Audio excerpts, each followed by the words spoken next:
نو رب چې کوم دی رب هغه چاته وایي چې د ابتدا نه ستا تربیت وکي تر انتها پورې ستا انتها پورې هغې پورې ستا تربیت کوي.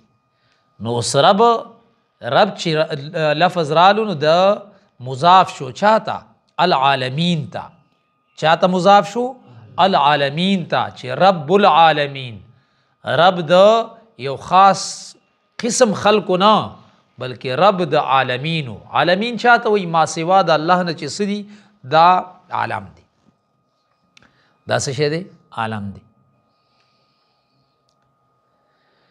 دنیا ده ځمکه ده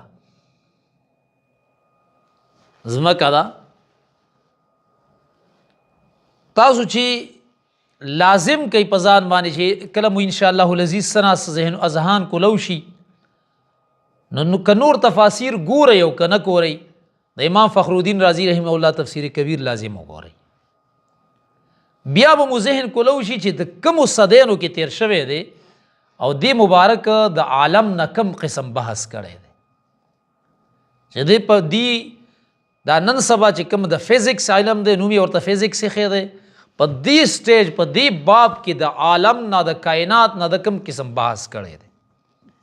دې کې سیاري دي او دې کې ملکی وی ده او په دې کې د نور دی او د نور سره کومې سیاري دي او سپوږمۍ ده او دا چې دا دنیا کې کم اشیاء دي الہ العالمین فرمایي دا خو یو نکته وه یو بیدوه وه کانت رتقا ففتقنا څنګه دی ففتقناهما دی که څنګه دی نو الہ العالمین فرمایي دا رتقو خو بے ففتقناهما دا ما په ډیر زور سره دا کائنات وشلولو. دا چې کوم ساینسدانان په دغه باندې کار کوي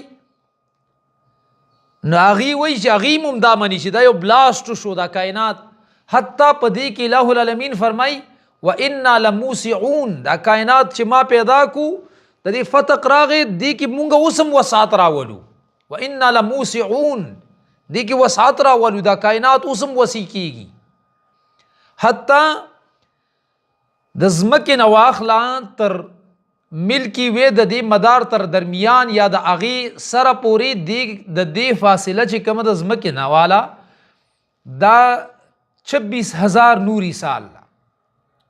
څومره فاصله ده 26,000 نوري سال.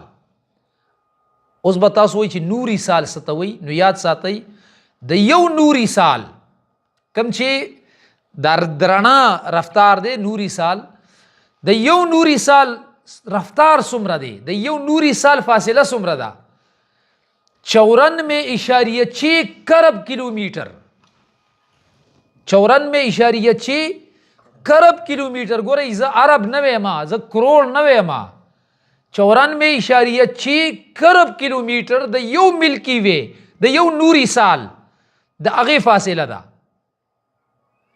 نو تاسو سوچ وکئ چې د دې ځمکې نه واله صرف ملکی وی کې په دې کې د کائنات څومره وسیع دی او ټایم په ټایم دې کې وسعت راځي.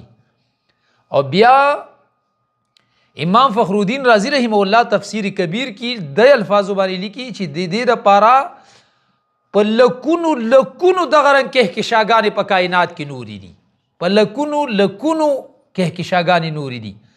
او اوس د جدید تحقیق والا چې کوم ناسا والا دي د امریکا والا هغې چې کوم تحقیق کړی دی هغې وایي چې دا کومې کهکشاګانې چې کومې دي دا په لکونو نه دي دا په کربونو دي نو دې کې تاسو سوچ وکئ چې یو کهکشا دا دومره غټه ده د نور نه تر ځمکې پورې حتی دا نور او ځمکه دا تاسو چې د دې کله مقایسه او د دې فرق راوالی دا ځمکه د نور په مقابله کې داسې ده لکه په یو لویه دشته کې چې یو وړوکی پلیټ کې دی داسې یو فرق یې دی. تقریبا څومره زرګونه ځمکې چې راغونډې کې یو نور برابر نه ده. دلته چې کله وسعت د کائنات ته لاړ شي رب العالمین الہ العالمین رب د عالم دی یو تنگ نظر تنگ گلی میں رہ کر بن ہونا دی طریقے ته به ګورې نه راځي، نه د شریعت په لحاظ، نه د عقیدې په لحاظ، نه د کائنات په لحاظ. خپل ذهن عالمگیر بګرځوي، یو عالمگیر ذهن، یو عالمگیر سوچ، هغه سوچ سره به مخکې ځئ.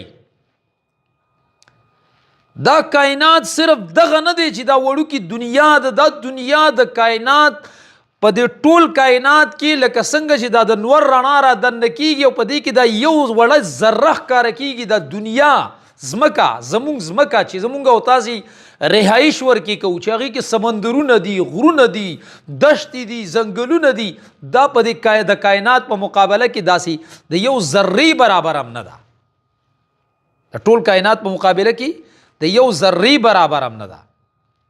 او بیا چې هغه چې راشي چې الہ العالمین فرمایي چې بیا به زه رجوع د کائناتو کما، صورت طارق غالبا چې هغې کې بیا دا دوباره راوګرځېږي دا کائنات. وَإِنَّا لَمُوسِعُونَ، اوس خو وسعت دی، وسعت دی چې کله اینډ آف ټایم راځي نو دې کې به بیا رجوع راځي. چې رجوع راځي نو اوس تاسو وګورئ په دې کائنات کې چې کله تاسو د بعضې خوربین یا د بعضې مایکروسکوپس د هغې پکچرې وګورئ، د هغې تصاویر وګورئ، تاسو به وګورئ چې په دې کائنات کې په کربونو سیارې روانې دي، په کربونو سیارې روانې دي. او بعضې پکې داسې شته دی چې هغه 80,000 کیلومیټر پر سیکنډ سره روان دي. بعضې داسې دي چې 30,000 کیلومیټر پر هاور سره روان دي، داسې رفتارونو سره روان دي. دلته زمونږ استاد په دې سرکونو باندې چې گاډي روان وي، په یو روډ وي، یو روډ، په هغه روډ باندې څومره اکسیډنټ کیږي. تاسو سوچ وکئ چې اوس په دې کائنات کې دومره کربونه سیارې دي، په دې کې یو سیاره دومره شته دی، دومره لوی اجسامي فلکي شته دی لکه نور ته وګورئ چې ما تاسو ته ویل چې د دې ځمکې غونډه کې په زرګونو حده راغونډ کوي، یو نور ته نه جوړیږي، دومره غټ غټ ورکې شته دی.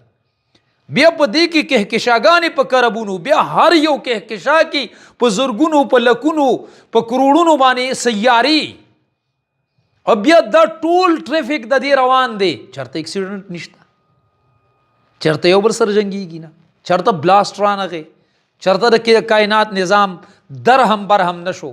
الہ العالمین رب العالمین دی، رب کائنات دا رب الکائنات دی، رب الارض نه دی. ګورې ښه مونږ او تاسې ذهنونه دومره تنګ شو چې مونږ الہ العالمین نه اول رب الارض جوړ کو. په رب الارض کې چا صرف د خپل کور رب جوړ کړی دی، چا د خپل محلې رب جوړ کړی، چا د صرف د خپل ځمکې رب جوړ کړی دی، د خپل ملک رب یې جوړ کړی دی.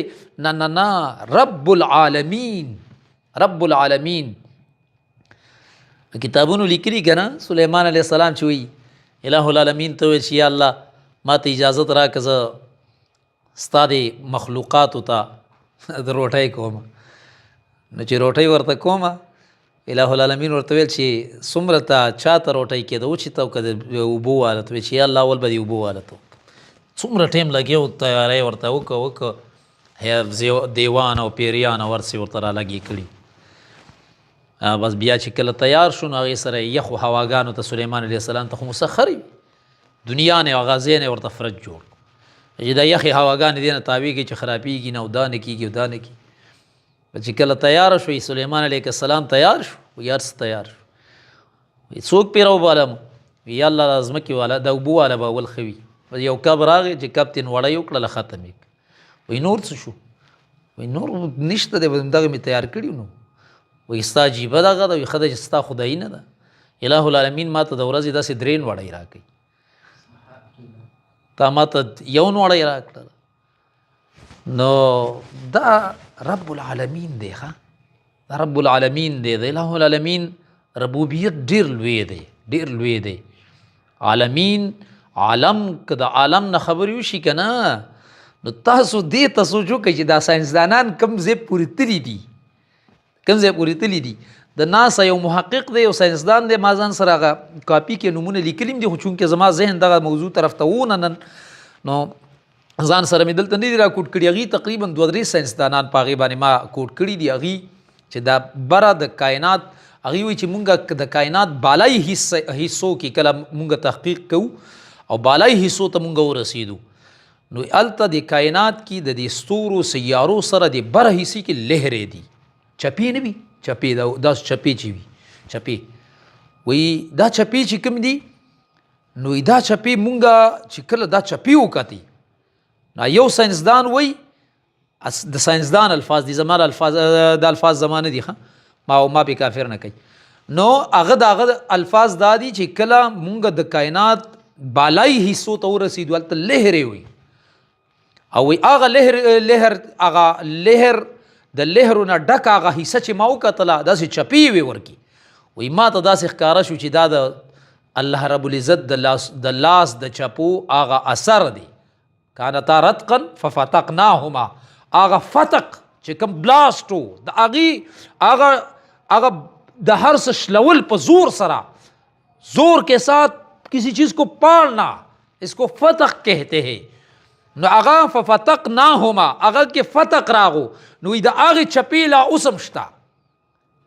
او بل ساینسدان ورپسې وایي زه چې کله د کائنات بالای حصې ته ورسېدم وایي داسې راته محسوس شو لکه چې گویا کې د الله رب العزت ذات ګورم بره کائنات کې او بیا ترې نه راځم لاندې. داسې یو کیفیت راته محسوس شو. دا د دوی عقل دی، دا د دوی ساینس دی، دا د دوی تحقیق دی چې هغه ځای ته ورسېده چې کله د دې نه بره مافوق چې کوم اله العالمین ورته لوی ویلي دي. دا خو هغه شیا دي چې رب کائنات ورته سره نه لوی ویلي نه دي، هغه شیا دي په وړو کې دا لوی دي چې کله اله العالمین کوم اشیاء ته عرش، کرسی، قلم، لوح دغه چې هغه اشیاء چې اله العالمین ورته لوی ویلي دي تاسو سوچ وکئ چې هغه اشیاء چې د هغوی لویوالی به کم حده پورې وي. نو د اله العالمین خدایي دا په عقل کې راوستلو دپاره عقل کې په عقل باندې تلل دا سیزونه ډېر زیات غلط خبره ده. بعضې ټیم کې زه ملګرو ته وایم ټیم کې یو سړی دا غواړي که نه چې زه د اله العالمین دغه وحی چې د رسول الله علیه السلام په زبان مبارک باندې بیان شوي دي چې نبی علیه السلام فرمایي چې یو جنتی ته به دومره جنت ملاویږي چې هغې کې به اسونه داسې منډې وي داسې به یو دومره فاصله وي د دې ځمکې عمره یو جنت به یو جنتی ته داسې ملاویږي داسې. نو انسان ذهن ته دا اعتراض راشي چې یا الله چې د یو ځمکې عمره جنت دی یو جنتی ته ورکو نو بس ځمکه ده دا حد دی نو هغه یو جنتی ته ټول هر څه میلاو شي نور دي څه. نو زه ورته یم لږ تاسو ساینس راوالی او ساینس سټډي کوي، هغې کې تحقیق وکوي، هغې کې دننه ورشئ او هغې کې وګورئ چې د اله العالمین کائنات څومره وسیع دی. نو بیا ته هغه څیزونه چې جنت دی چې الله ورته لوی ویلی دی چې د کائنات یې لوی نه دی ویلی دومره لوی دی چې کوم ته لوی ویلی دی به څومره لوی وي. بیا دغه رنګې جهنمونه د جنتونه په جنتونو کې هغه نعمتونه د اله العالمین دا رب العالمین دی. دا رب العالمین الہ العالمین فرمایي رب العالمین. بس به دومره تفسیر پکې.